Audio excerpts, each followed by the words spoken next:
안녕하십니까. 최보람입니다. 서울은 전쟁으로 잿더미가 되기도 하고 때로는 급격한 개발로 몸살을 앓으면서 여기까지 왔습니다. 그러고 보면 우리 현대사에서 서울의 발전 과정은 격동의 세월이었습니다. 특히 서울이 가장 큰 변화를 겪은 시기는 5.16 군사정변부터였습니다. 그때부터 서울의 개발은 마치 군사작전처럼 이루어집니다. 이른바 남서울 신도시 계획안의 전말은 그 최초의 서울개발 설계도였습니다.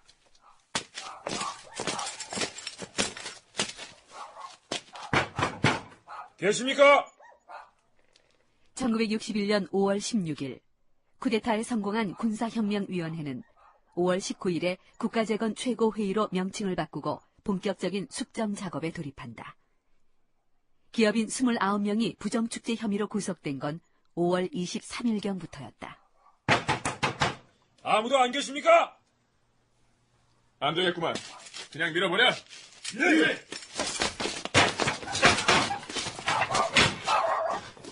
안 내긴데 이 오밤중에 남의 집에 쳐들어온 기야! 사장님, 저희가 모시겠습니다.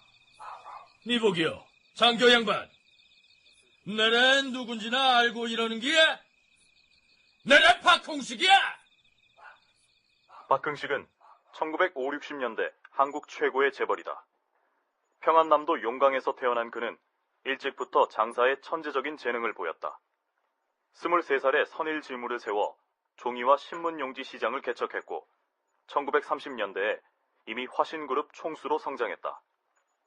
전후에는 신신 화신백화점을 열어 한국 유통업을 개척했으며 미국의 웨스팅하우스와 제휴해 원자력 발전소 계획안을 내놓은 프런티어이기도 했다.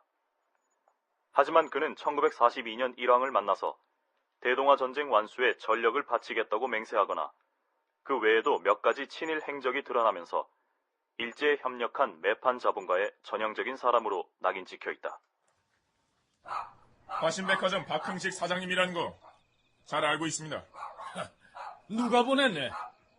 날 잡아들이라고 명령한 자가 위기야! 가보시면 압니다. 그럼 이유나 알고 가자. 내래 무엇 때문에 자네를 따라가야 하는데 혐의 내용이나 말하라. 부정축제 혐의입니다. 뭐야? 부정축제? 내래 무슨 부정을 저질렀다고? 사장님만이 아닙니다. 다수 기업인들이 결부돼 있습니다. 내래 못 가. 아이가 갔다. 밖으로 모셔. 뭐라 이가!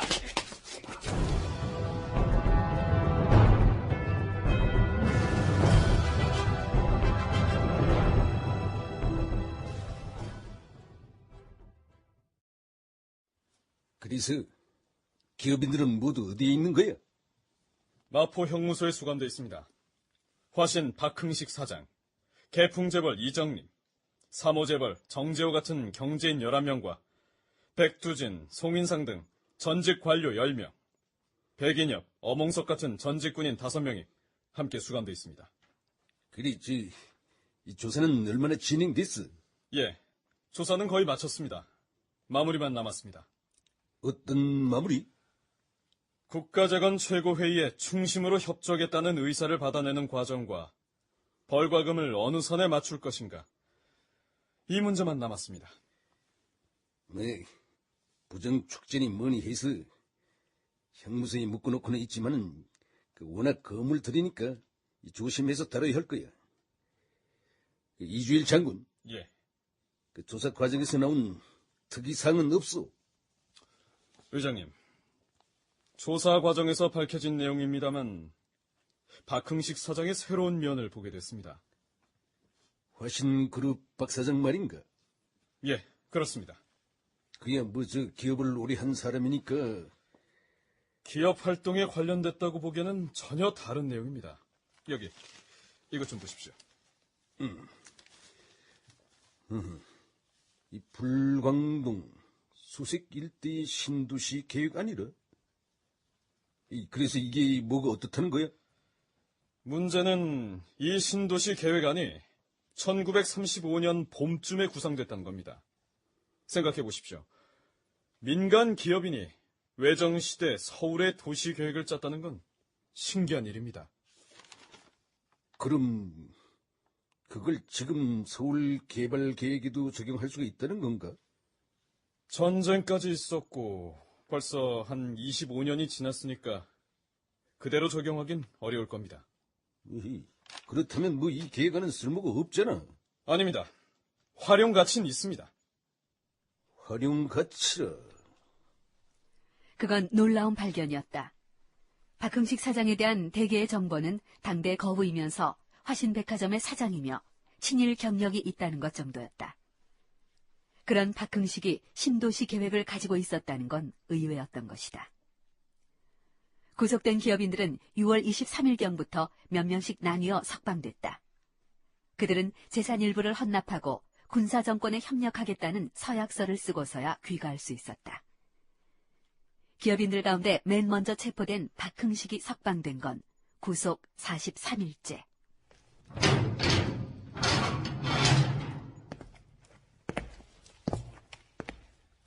고생하셨습니다. 죄 없는 사람 끌어올 때는 언제고? 신뢰가 있었다면 정중히 사과드리겠습니다, 사장님. 사장님, 잠시 저와 같이 가시죠. 아이, 또 어딜 또 가자는 게야?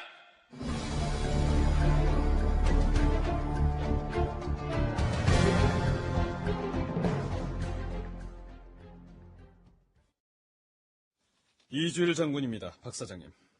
부정축제처리위원회에서 위원장을 맡고 있습니다.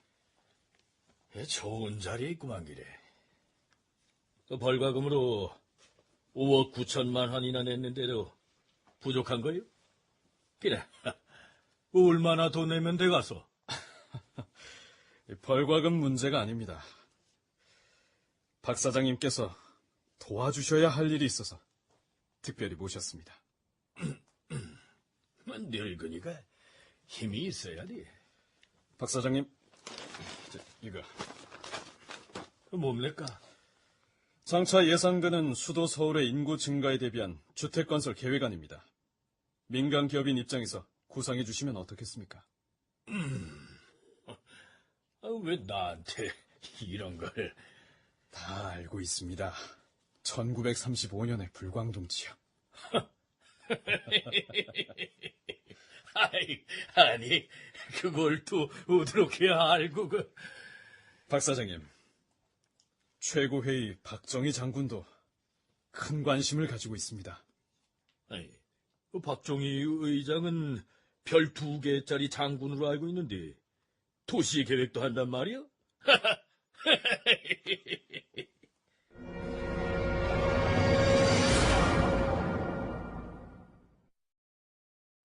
박흥식 사장은 그냥 해본 말이었는지 몰라도 결국 그건 나중에 사실이 됩니다. 박정희 대통령의 재임 기간을 말할 때 개발 독재라는 말을 많이 씁니다만 사실 박정희 대통령은 모든 국정에 관여했다고 봐야 할 것입니다. 모든 일은 대통령에게 보고가 되고 이른바 재가를 받아서 추진됐던 거죠. 예를 들어서 헬기를 타고 서울 상공을 돌다가도 시장실에 전화를 걸었다고 합니다. 지금 정릉 뒷산에 무허가 건물 2채를 짓고 있으니까 빨리 철거하라고 말이죠. 그래서 1960년대, 70년대에 서울시 행정과 개발 과정에서 박정희 대통령을 빼놓고는 얘기가 안 된다는 것도 일리가 있는 주장인 것 같습니다. 박흥식 화신백화점 사장이 관여했다는 신도시 계획안, 그 뒤로 어떻게 진전이 됐을까요?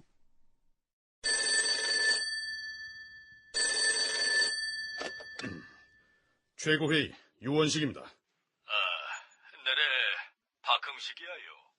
예. 사장님이십니까? 저 방금 서류 뭉치 하나를 보냈습니다.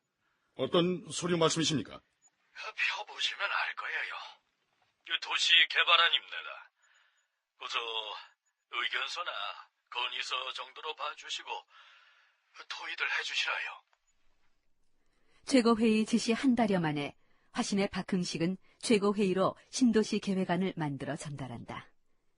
최고회의는 검토에 들어가는데 상당히 구체적이군요.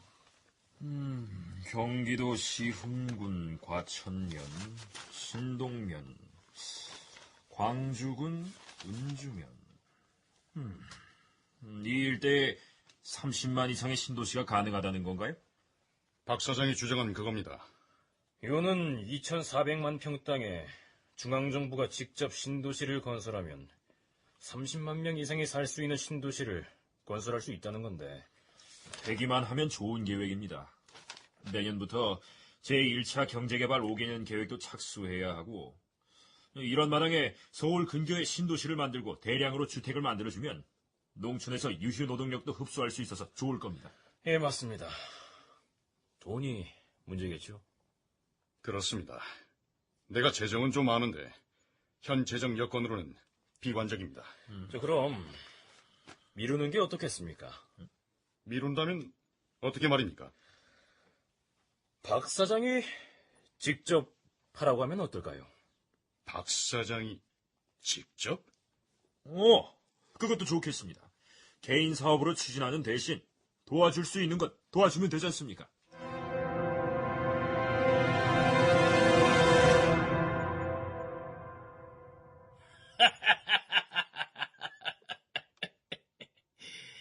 이 군인들이라 기른지 아주 화끈하긴 하단 말이네. 예? 회장님, 중앙정부에서 못하겠다면서 우리한테 미룬 건데 괜찮으시겠습니까? 나를 기다린 거이 바로 이런 것이어서. 정부가 못한 일을 어떻게... 이봐라. 사업 추진에 있어서 필요한 자금 조달 등에는 직접 간접의 모든 지원을 아끼지 않겠다고 하더라. 이로써 우리는 한 배를 타게 된 것인데 나쁠 게 없지 않아? 손해볼 게 뭐 있겠어? 이렇게 최고회의와 박흥식 사이는 서로에 대한 기대감을 갖게 되면서 그 계획은 1965년 중반까지 이어진다. 한편 박흥식 사장이 신도시 계획안에 집중하고 있을 무렵 서울시에서는 서울특별시 행정에 관한 특별조치법이 추진된다. 내무부 지휘감독을 받던 서울특별시를 승격시켜 국무총리 감독을 받도록 하는 법률이다. 5.16 군사정변 며칠 뒤에 있은 시장 취임식 날, 군복에 권총까지 찬 육군 준장이 집차에서 내려 서울시청 현관으로 들어서고 있었다. 김상돈에 이어 12대 서울시장이 된 윤태일이었다. 그는 공병 장교 출신으로 5.16 당시 육관부 사령부 경비를 맡은 군사정변 주체 세력이었다. 공보관, 방금 타고 온 내 차 번호판 보니까 26호던데, 이 맞는 거요? 예, 맞습니다, 시장님. 대통령이 1호, 국무총리가 2호, 국회의장이 3호... 됐어.